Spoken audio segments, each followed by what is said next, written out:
الحمد لله رب العالمين والصلاة والسلام على نبينا محمد وعلى آله وأصحابه أجمعين رب اشرح لي صدري ويسر لي أمري واحلل عقدة من لساني يفقهوا قولي۔ سب تعریفیں اللہ کے لیے ہے کہ جس نے ہمیں صحیح راستہ دکھایا اور ہمیں گمراہیوں سے بچایا، اور ہمیں وہ راستہ دکھایا کہ جو اللہ تعالیٰ کو پسند ہے، جو اللہ اور اس کے رسول کا راستہ ہے۔ اللہ تعالیٰ اس پر ہمیں ثابت قدم رکھے۔ سورۃ الفاتحہ میں ہم اللہ تعالیٰ سے ہر رکعت کے اندر یہ دعا مانگتے ہیں، اہدنا الصراط المستقیم صراط الذین انعمت علیہم غیر المغضوب علیہم ولا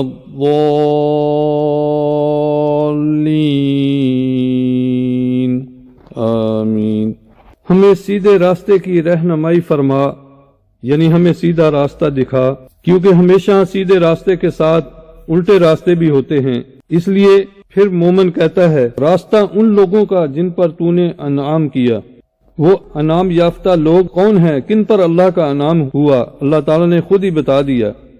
سورۃ النساء 69 نمبر آیت میں اللہ تعالیٰ نے ارشاد فرمایا ہے، اعوذ باللہ من الشیطان الرجیم ومن يطع الله والرسول فأولئك مع الذين أنعم الله عليهم من النبيين والصديقين والشهداء والصالحين وحسن أولئك رفيقا۔ اور جو شخص اللہ اور اس کے رسول کی اطاعت کرتا ہے تو ایسے لوگ ان لوگوں کے ساتھ ہوں گے جن پر اللہ تعالیٰ نے انعام کیا، یعنی انبیاء، صدیقین، شہیدوں اور صالحین کے ساتھ ہوگا۔ اور یہ لوگ اچھے رفیق ہیں، یعنی دوستی کے اعتبار سے بہت اچھے ہیں، اور ان لوگوں کی رفاقت بہت ہی خوب ہے۔ یہ چار قسم کے لوگ اللہ تعالیٰ نے یہاں ذکر کیے ہیں جن پر اللہ نے انعام کیا ہے۔ مگر اس میں ایک اشکال لوگوں کو ہوتا ہے کہ وہ کہتے ہیں کہ نبی کا راستہ اور ہے، صدیقوں کا، شہیدوں کا، کسی کا راستہ بھی ہو تو اس پر چل کے اللہ تعالیٰ ان کی رفاقت دے گا۔ حالانکہ اسی آیت کے اندر اگر غور کیا جائے تو اللہ تعالیٰ نے شروع میں بتایا ہے من یطع اللہ والرسول، جو اللہ تعالیٰ اور اس کے رسول کی اطاعت کرے تو وہ ان لوگوں کے ساتھ ہوگا جن پر اللہ نے انعام کیا۔ اب بتائیے بغیر اللہ کی اطاعت کے اور اس کے رسول کی اطاعت کے کوئی صدیق بن سکتا ہے؟ ہرگز نہیں۔ کوئی شہید بن سکتا ہے؟ ہرگز نہیں۔ صالح بن سکتا ہے؟ ہرگز نہیں۔ اس میں واضح کر دیا ہے اللہ تعالیٰ نے کہ دو ہی چیزیں ہیں جن کی وجہ سے تم صدیق بھی بن سکتے ہو، شہید بھی بن سکتے ہو، صالح بھی بن سکتے ہو، وہ ہے اللہ تعالیٰ اور اس کے رسول کی اطاعت۔ ایک بہت ہی پیاری حدیث جو سنانا چاہتا ہوں، یہ حدیث بخاری کے اندر ہے جس کا ریفرنس 3688 ہے۔ انس رضی اللہ تعالی عنہ کہتے ہیں کہ ہمیں کسی چیز کی اس قدر خوشی نہیں ہوئی جتنی خوشی اس حدیث کو سن کر، اور واقعی ہر مومن جب یہ سنتا ہے تو اس کو سب سے زیادہ اس حدیث کی خوشی ہوتی ہے۔ انس رضی اللہ تعالی عنہ کہتے ہیں ان رجلا سأل النبی صلی اللہ علیہ وسلم عن الساعہ، ایک آدمی نے نبی صلی اللہ علیہ وسلم سے قیامت کے بارے میں پوچھا۔ فقال متی الساعہ، قیامت کب آئے گی؟ آپ نے فرمایا وماذا اعددت لها، تو نے اس کے لیے کیا تیاری کی ہے؟ تو وہ آدمی کہنے لگا لا شیء الا انی احب اللہ ورسولہ، اس نے کہا کچھ بھی نہیں مگر میں اللہ تعالیٰ اور اس کے رسول سے محبت کرتا ہوں۔ انت مع من احببت، تو آپ نے فرمایا پھر تمہارا حشر بھی انہی کے ساتھ ہوگا جن سے تم محبت کرتے ہو، یعنی تم انہی کے ساتھ ہوگے جس سے تم محبت کرتے ہو۔ پھر انس رضی اللہ تعالی عنہ نے بیان کیا کہ ہمیں کبھی اتنی خوشی کسی بات سے نہیں ہوئی جتنی آپ کی یہ حدیث سن کر ہوئی۔ اس لیے میں نے کہا تھا کہ ہر مسلم سن کر اس سے بہت ہی خوش ہوگا کہ تمہارا حشر انہی کے ساتھ ہوگا جن کے ساتھ محبت کرتے ہو، چاہے اس کو ملا ہے یا نہیں ملا۔ تو انس رضی اللہ تعالیٰ عنہ کہتے ہیں کہ میں رسول اللہ صلی اللہ علیہ وسلم سے، ابو بکر عمر سے محبت کرتا ہوں، ان سے اپنی محبت کی وجہ سے امید رکھتا ہوں کہ میرا حشر بھی انہی کے ساتھ ہوگا، اگرچہ میں ان جیسا عمل نہیں کر سکا۔ تو گواہ رہیں کہ ہم سب اسی بات کو سنتے ہوئے بھی کہتے ہیں کہ اے اللہ، ہم آپ سے اور آپ کے نبی سے اور ابو بکر عمر سے اور باقی تمام اصحاب سے محبت کرتے ہیں، ہمیں امید ہے کہ آپ ہمارا حشر بھی انہی کے ساتھ کریں گے، آمین یا رب العالمین۔ اور پھر مومن کہتا ہے غیر المغضوب علیہم ولا الضالین، ان لوگوں کے راستے پر نہ چلا جن پر تیرا غضب ہوا اور نہ جو گمراہ ہو گئے۔ اگرچہ علماء نے اس کا ترجمہ اور طریقے سے بھی کیا ہے کہ یہ انہی کی صفت ہے جو انعام یافتہ ہیں، نہ ان پر اللہ کا غضب ہوا اور نہ وہ گمراہ ہوئے۔ بخاری اور مسلم کی حدیث سے ثابت ہے کہ جب آپ نے ایک دفعہ ذکر کیا کہ تم ضرور پچھلے لوگوں کے طریقے پر چلو گے، تو ایک صحابی نے پوچھا یا رسول اللہ الیہود والنصارى، کیا یہودی یا نصرانی ہیں؟ تو آپ صلی اللہ علیہ وسلم نے فرمایا فمن، اور کون ہے پھر؟ ایک روایت مسند احمد کی ہے اور یہ ترمذی کے اندر بھی آتی ہے اور یہ صحیح حدیث ہے۔ ایک شخص نے پوچھا یا رسول اللہ صلی اللہ علیہ وسلم من ہؤلاء، اے اللہ کے رسول یہ کون لوگ ہیں؟ جب بیان کیا گیا مغضوب علیہم ولا الضالین، تو آپ صلی اللہ علیہ وسلم نے ارشاد فرمایا مغضوب علیہم یعنی جن پر اللہ کا غضب نازل ہوا یہ یہودی ہیں۔ پھر اس شخص نے اشارہ کیا ضالین، تو آپ نے ارشاد فرمایا ہؤلاء الضالون یعنی انصارا، آپ نے فرمایا کہ گمراہ لوگ نصارہ ہیں، یعنی آپ نے تصدیق کر دی کہ مغضوب علیہ سے مراد یہود ہیں، ضالین سے مراد نصارہ ہے یعنی کرسچین ہے۔ قرآن کریم میں بہت سے مقام پر ان کی کرتوتوں کے ساتھ یہ بھی بتایا گیا کہ اللہ کا ان پر غضب ہوا۔ سورۃ البقرہ 61 نمبر آیت میں اللہ تعالیٰ نے فرمایا وَضُرِبَتْ عَلَيْهِمُ الذِّلَّةُ وَالْمَسْكَنَةُ وَبَاءُوا بِغَضَبٍ مِّنَ اللَّهِ ذَلِكَ بِأَنَّهُمْ كَانُوا يَكْفُرُونَ بِآيَاتِ اللَّهِ وَيَقْتُلُونَ النَّبِيِّينَ بِغَيْرِ الْحَقِّ ذَلِكَ بِمَا عَصَوا وَكَانُوا يَعْتَدُونَ، ان پر ذلت محتاجی مسلط کر دی گئی اور وہ اللہ کے غضب میں آ گئے۔ یہ اس لیے ہوا کہ وہ اللہ کی آیات کا انکار کرتے تھے اور نبیوں کو ناحق قتل کرتے تھے، اور یہ اس لیے بھی ہوا کہ وہ بار بار نافرمانی کرتے، ظلم و زیادتی کرتے، یعنی حد شریعت سے آگے بڑھ جاتے۔ آج بھی اسی ڈگر پر چل رہے ہیں، اس میں کوئی فرق نہیں آیا بلکہ زیادتی ہو رہی ہے۔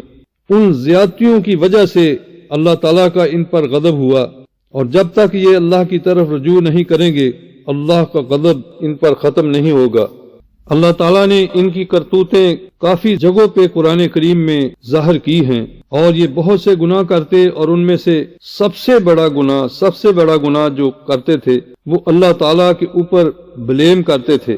یعنی اس سے بڑی بات کیا ہے کہ وہ کہتے تھے وقالت الیہود ید اللہ مغلولہ، اللہ کا ہاتھ بند ہے، یعنی اللہ تعالیٰ کو بلیم کرتے، غرض ایسی بے انتہا باتیں اللہ کی طرف منسوب کیا کرتے تھے، اور یہاں تک کہتے تھے کہ ہم اللہ تعالیٰ کے بیٹے ہیں اور اس کے محب ہیں، یعنی شرک بھی ساتھ کرتے تھے اور گناہ بھی ساتھ کرتے۔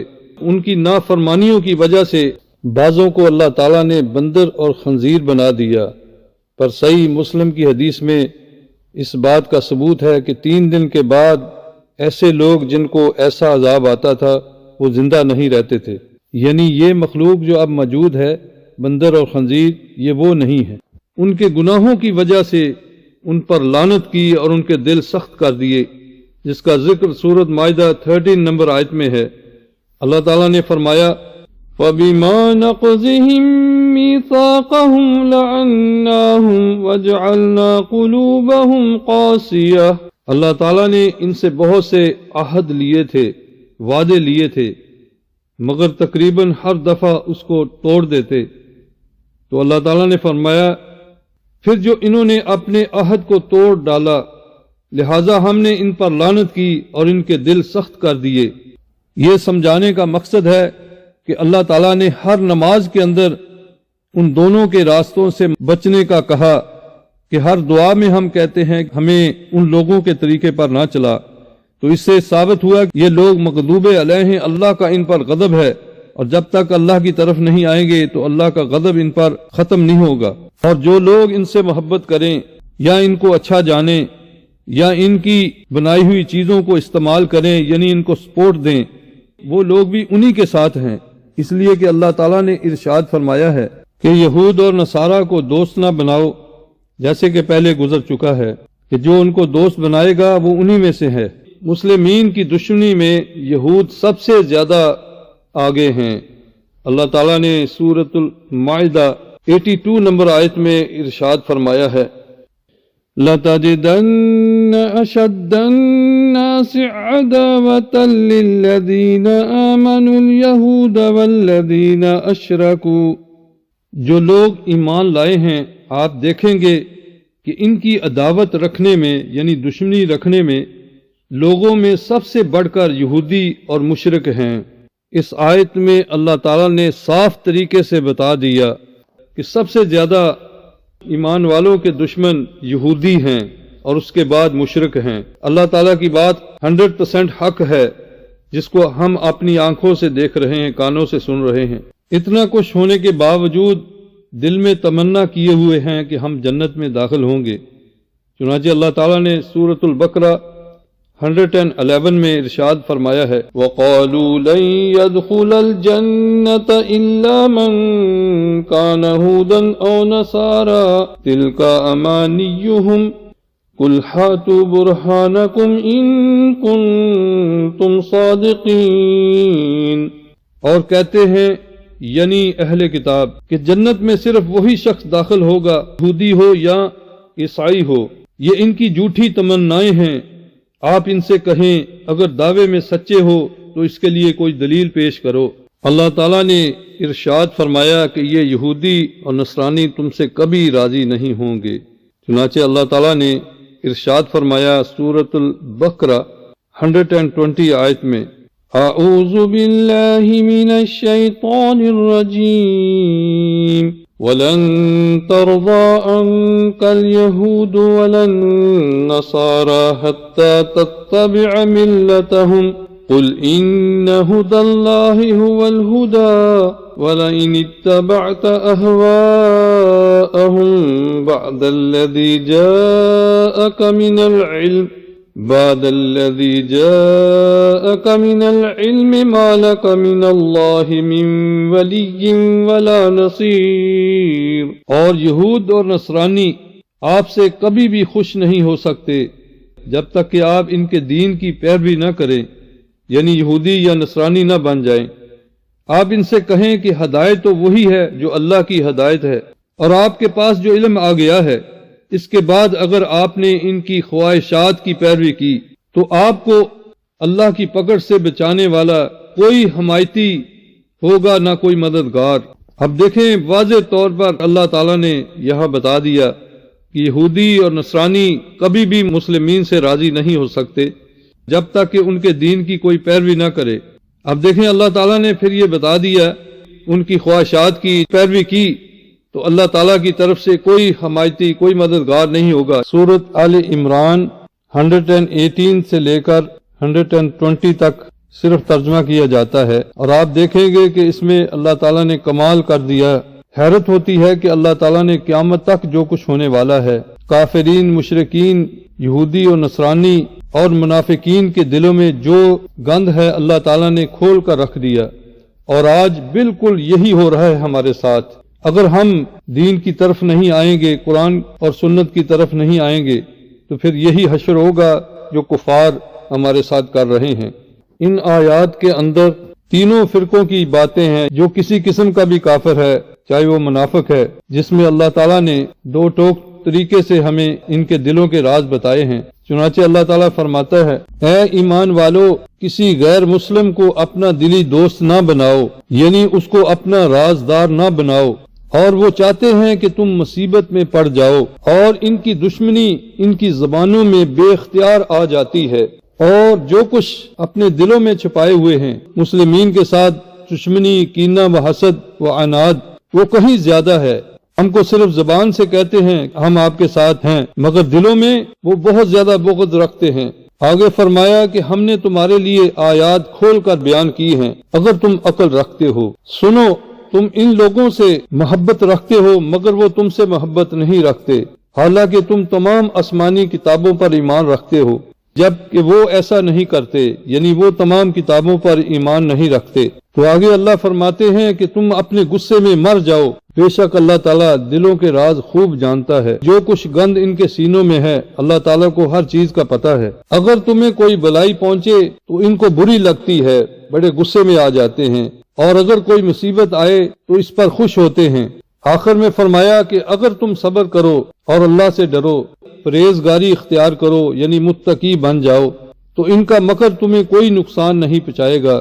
بے شک اللہ تعالیٰ نے ان کے اعمال کو گیر رکھا ہے، جو کچھ کر رہے ہیں یقیناً اللہ اس کا احاطہ کیے ہوئے ہیں۔ اللہ تعالیٰ نے بہت سی آیات میں کفار، منافقین، یہود و نصارہ کی کھوٹ ہمیں بتائی ہے، لہٰذا ہمیں ان سے دلی دوستی محبت نہیں کرنی چاہیے، خود اپنے پاؤں پہ کھڑا ہونا چاہیے۔ اللہ رب العالمین ہمیں کسی کا محتاج نہ بنائے۔